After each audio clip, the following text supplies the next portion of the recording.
This is our Bilo-Bilo. Simple, easy, Bilo-Bilo.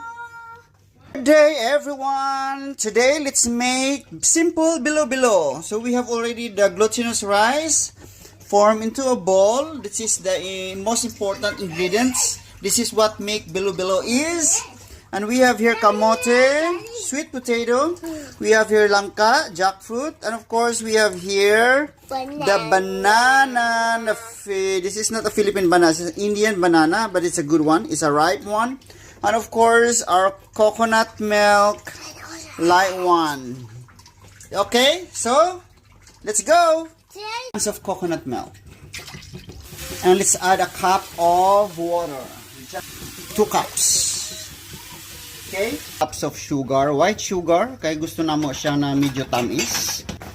So it's time to add now the Bilo-Bilo. It's called Bilo-Bilo because of this circle, this ball, glutinous rice ball.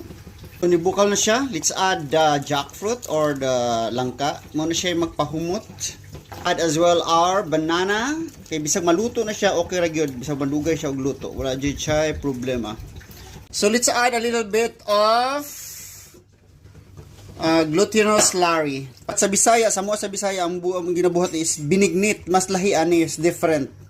Binignit na siya mga landang, kamote, na siya gabi, na siya kung punay ubi, butagang ubi, saging, langka, almost the same pero walay bilo-bilo, pero mas colorful to siya. Mas daghang kay basta daghang kay let's add the kamote. Okay? That's our sweet potato. So this is the last step and we're done. After 1,000 years later, our Bilo-Bilo is already cooked. Look at that. I think my Bilo-Bilo is so big, but it's okay. Kamera man po yung mga on. So it's time to taste this one. Look at that. Look at the sauce. Just the right sauce. See? Just the right sauce. See? Let's enjoy and let's try this one. It's time to taste our Bilo-Bilo. Okay? Actually, one of my favorite here is the banana. So good. So good. Really. The mixture of all the ingredients blend well.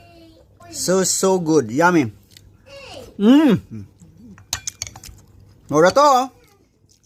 Bye-bye. Please like and subscribe.